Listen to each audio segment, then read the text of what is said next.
సంబంధించినటువంటి యాజమాన్యం, పాఠశాల బోధన చెప్పేటువంటి అధ్యాపకులందరూ కలిసి రావాలని ప్రత్యేకంగా ఆహ్వానించారు. అలాగే ఈ పాఠశాలకు సంబంధించి గౌరవ రాష్ట్ర ముఖ్యమంత్రి శ్రీ రేవంత్ రెడ్డి గారు ఈ పాఠశాల సందర్శించి ముఖ్యమంత్రిగా ఈ పాఠశాల అభివృద్ధి కోసం గతంలో 31/1/2025 10 కోట్ల రూపాయలు ఈ పాఠశాల అభివృద్ధి కోసం ప్రకటించారు. మా పాఠశాల అభివృద్ధి కూడా కావాల్సిన నిర్మాణ కార్యక్రమాలు జరుగుతూ ఉన్నాయి. ఈ కార్యక్రమానికి మీరు తప్పనిసరిగా మీరు రావాలి అని చెప్పి వారు ఆహ్వానించినప్పుడు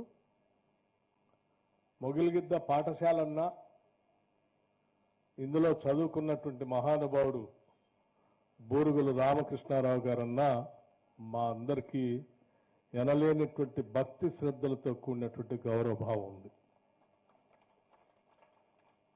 సరే, దానికి కారణాలు మనం విశ్లేషిస్తే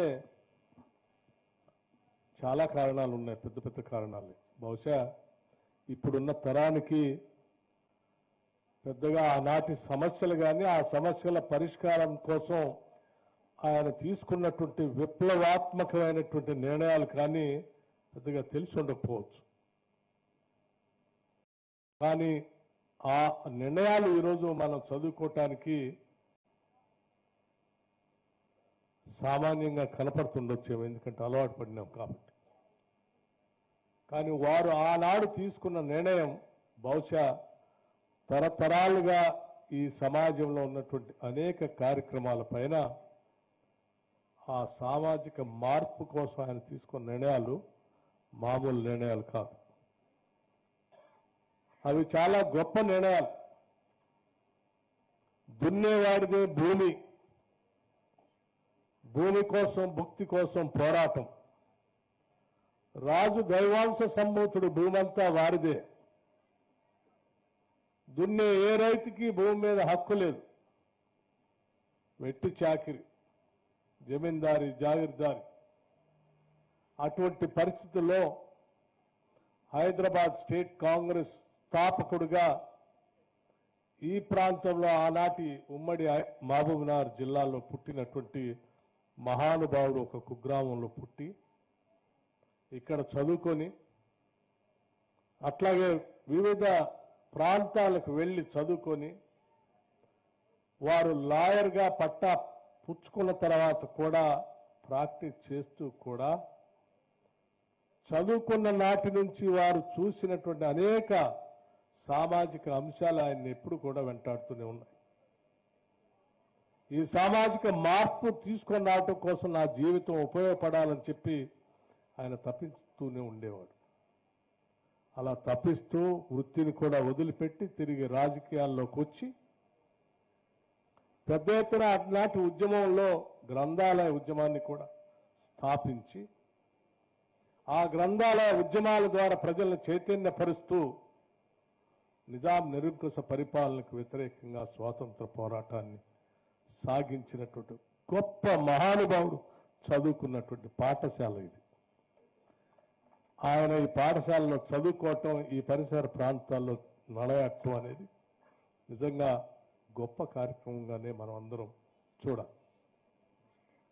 ఆనాటి సాయుధ రైతాంగ పోరాటం బహుశా ప్రపంచంలో ఎక్కడ కూడా రైతులు తుపాకులు పట్టుకొని దేశంలో మిగతా ప్రాంతాల్లో స్వాతంత్రం కోసం పోరాటం జరుగుతూ ఉంటే ఇక్కడ ఉన్నటువంటి ప్రాంతంలో భూమి కోసం పోరాటం జరిగింది.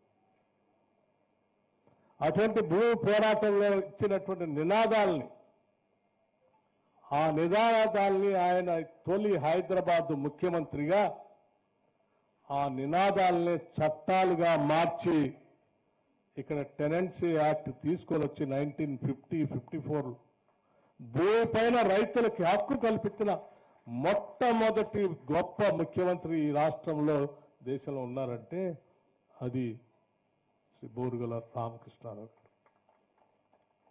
అప్పటి వరకు ఏ రైతుకు కూడా భూమి పైన పట్టా లేదు. ఇక్కడ అందరూ ఎవరో భూమి పైన పని చేసుకుంటూ కూలీగా బతికినటువంటి వాళ్ళు, లేకపోతే పన్ను శిస్తు వసూలు చేసుకున్నటువంటి వాళ్ళు.